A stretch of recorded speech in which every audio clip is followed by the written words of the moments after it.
বরিশালের বটতলা ফাঁড়ির সামনে ঘটে গেল এক চাঞ্চল্যকর ঘটনা। হাবিব শাহ নামে এক কথিত পীরের মৃত্যুর পর তাকে ঘরের ভিতরে দাফনের চেষ্টা, আর তাতেই মুহূর্তে ছড়িয়ে পড়ে উত্তেজনা পুরো এলাকায়। স্থানীয় তৌহিদি জনতা এই ঘটনায় তীব্র প্রতিবাদ জানায়।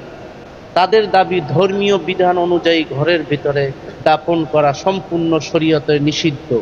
এক পর্যায়ে পরিস্থিতি হয়ে ওঠে উত্তপ্ত। বিক্ষুব্ধ তৌহিদি জনতা ঘরের ভিতরে থাকা ঢোল বাদ্যযন্ত্র ভেঙে ফেলে এবং সেগুলো ছুঁড়ে ফেলে কবরস্থানের ভিতরে। স্থানীয় সূত্রে জানা যায়, এরপরে সেখানে ব্যাপক লুটপাটের ঘটনা ঘটে। পরিস্থিতি নিয়ন্ত্রণের বাইরে চলে যেতে পারে এমন আশঙ্কায় মাজার সংশ্লিষ্টরা লাশটি দ্রুত সরিয়ে ফেলে। বিগত দিনে একজন বন্ডপীর নিয়ে এখানে বসে অশ্লীলতা কাজকাম করছে। এখানে অনৈতিকভাবে গান বাজনা বাজাইয়া এই জায়গায় পরিবেশ নষ্ট করতে ছিল। এইখানে মাদ্রাসা মসজিদ রয়েছে, এইখানে পাশেই তারা এখন আজকে সেই লোকটা মারা গেছে, সেই লোকটা একটা পাগল মানুষ। সেই মানুষটাকে আজকে এখানে এই রুমের ভিতরে তারা গোপনে এইখানে তারা মাটি দিতে চাইতে আছে। সেই খবর যখন আমাদের স্থানীয় মুরব্বীরা এবং মুসলিম সমাজ, মুসল্লিরা, মাদ্রাসা মসজিদের কমিটির যারা রয়েছে, মাদ্রাসার সম্মানিত আলেম যারা রয়েছে, যারা ছাত্ররা রয়েছে, তারা শোনার পরে আমরা নামাজের পরে সবাই এখানে আসছি। আসছে দেখি যে ঠিকই তারা রুমের ভিতরে একটা কবর করিয়া ওই পাগল লোকটাকে কবর দিয়ে এখানে একটা মাজার করার পরিকল্পনা করছে। এখানে যে হাবিব শাহ নামে একজন ভণ্ডপীর, তাকে কেন্দ্র করে গুটি কয়েক প্রশাসন এবং এই অত্র এলাকার কিছু শিল্পপতিদের মাধ্যমে তারা এখানে আস্থা ঘেরে তারা এখানে ভণ্ডামি, মাদক ব্যবসা সহ বিভিন্ন অনৈতিক এবং অশ্লীল কাজের ভিতরে তারা লিপ্ত আছে। রসুলকে দুনিয়াতে প্রেরণ করা হয়েছিল কবর পূজা, মূর্তি পূজা, শিরক, কুফরকে পুরো পৃথিবীর মুখ থেকে চিরতরে উৎখাত করার জন্য। এরা ধর্ম বুঝে না ভাই, এরা ধর্ম বুঝে না। এরা অজু গোসলের দোয়া শিখছে, অজু গোসলের দোয়া শিখে মানুষের বিরুদ্ধে সমালোচনা করে। মাদ্রাসা থেকে শুরু করে মসজিদের মিম্বর পর্যন্ত একটা সরল মানুষ, ভালো মানুষের বিরুদ্ধে সমালোচনা করতে করতে তার উপরে বিভিন্ন রকমের দোষ চাপিয়ে দেয়। এটাই হলো তাদের অতীত থেকে বর্তমান সময় পর্যন্ত তাদের স্বভাব। এরা কোরআন পড়ে, আসলে কোরআনের কোনো অর্থ বুঝে না।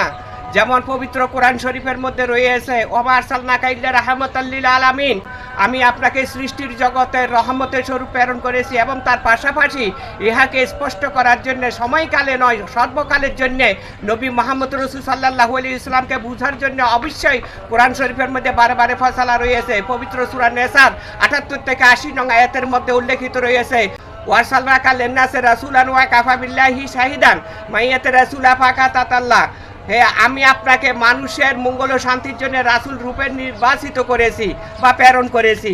যে আল্লাহ যথেষ্ট সাক্ষী রয়েছে, যারা আপনার হাতে হাত রাখবে তারা আমি আল্লাহর হাতে হাত রাখবে, যারা আপনার মাধ্যমে আনুগত্য গ্রহণ করবে তারা আমি আল্লাহর কাছে আনুগত্য গ্রহণ করবে। তাদের হাতের উপর আপনার হাত, আপনার হাতের উপর আমি আল্লাহর হাত।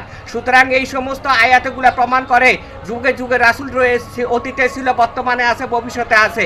আর তারা কিন্তু বানিয়ে দিছে রাসূল একটা জামানার মধ্যে ছিল, বর্তমানে নাই। যেমন এই যে আলেম, এই যে কাঠমোল্লা আলেম, এই কাঠমোল্লা আলেমে বলল কি যে রাসূল সাল্লাল্লাহু আলাইহি ওয়াসাল্লামকে আল্লাহ পাকে পাঠিয়েছিলেন এই সমস্ত অশ্লীল কর্ম থেকে নির্মূল করে শান্তি প্রতিষ্ঠিত করার জন্য, ইসলাম প্রতিষ্ঠিত করার জন্য। আসলে এরা ধর্ম বুঝে না, এরা ইসলাম প্রতিষ্ঠিত করব কি? এখানে বারে বারে প্রমাণ করা হচ্ছে, বারে বারে প্রমাণ করা হচ্ছে মানুষকে ভালোবাসার জন্য। আল্লাহ নির্দেশ করেছেন কোরআন শরীফের মাধ্যম দিয়ে আমার খলিফাগণের সাথে সম্পর্ক করো, যাদের মাধ্যম দিয়ে আমি আল্লাহ সম্পর্ক রয়েছে, রহমত বর্ষিত হয়। সেই বড় পীর থেকে শুরু করে বর্তমান সময় পর্যন্ত যতগুলো আল্লাহর ওলি বন্ধু আছে, প্রত্যেকটা আল্লাহর ওলি বন্ধুকে রহমতুল্লিল আলাহি বলা হয়েছে। রহমতুল্লিল আলাহি অর্থ হলে রহমতের মানুষ। এই রহমতের মানুষগুলার যারা রহমতের মানুষ তারা তো বর্তমানে রহমত হিসেবে আমাদের কাছে পরিচিত হয়েছে। তাদের বিপক্ষে বিরোধিতা যারা করেছিল তারা এইরকমই সমালোচনা করেছিল। যারা বিশ্বাস করেছিল তাদের জন্য তিনারা রহমতের মানুষ হইতে হইতে আমাদের কাছে রহমতুল্লিল আলাহি শব্দটি আসে। আর এই বরিশালের মধ্যে থানা ফাঁড়ির সামনে যে ঘটনাটা করলো, হাবিব শাহ নাম দেওয়া হয়েছে। হাবিব শাহ একটা পাগল রূপে মানুষ ছিল। ভালো কথা, পাগল রূপে মানুষ যদি থাইকা থাকে, সে মৃত্যুবরণ করেছে, তার পরিবারেরা, তার বক্তবিন্দুরা যেভাবে সিদ্ধান্ত নিবে সেটা আপনারা একটা ফয়সালা দেন। তো গুপ্তীয়ভাবে তারা মাজার অর্থাৎ গুপ্তীয়ভাবে সাহিত্য করে কবর নির্মিত করতে চাইছিল, এটা ইসলাম বিরোধী কর্ম।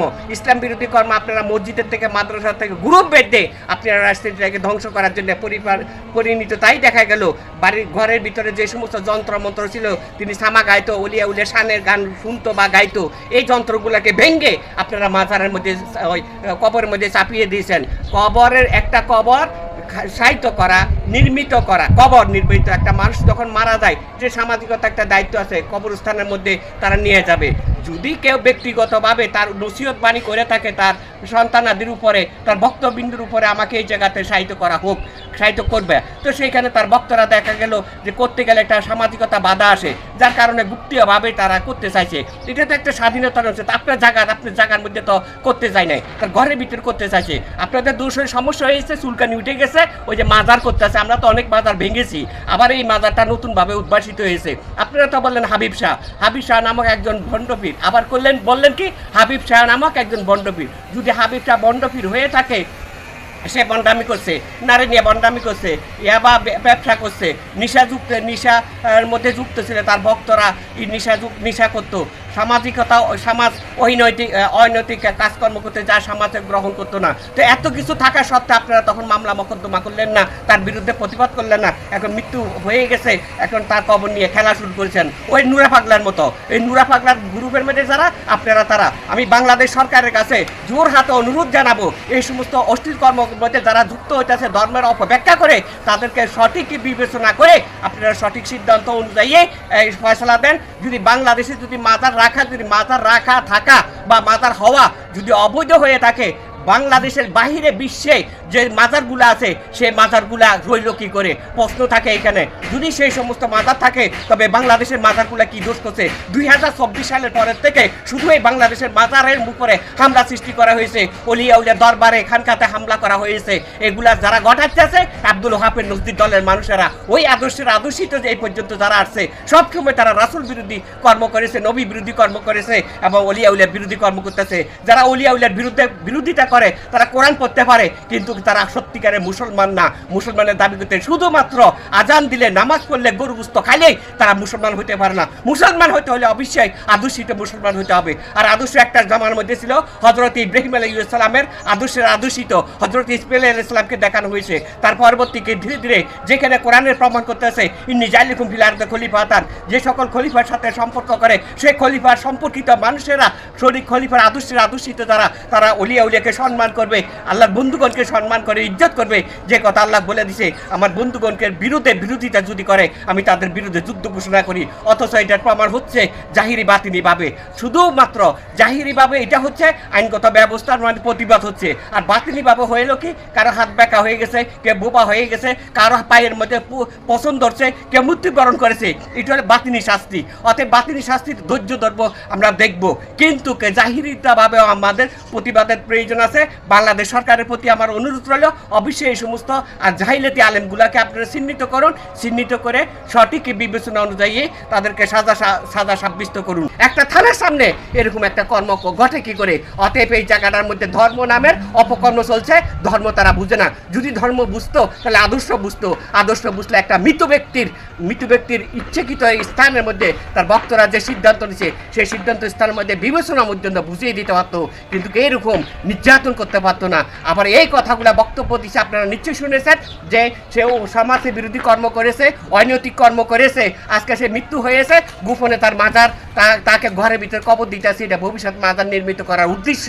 তো জিন্দা থাকতে আপনারা তার বিরুদ্ধে প্রতিবাদ করলেন না। এখন তার ভক্তরা, সন্তানেরা সিদ্ধান্ত নিচ্ছে, সেই সিদ্ধান্তের উপর আপনারা আঘাত করতেছেন। আপনারা মানুষ না, আপনারা মানুষ নামে জানোয়ার।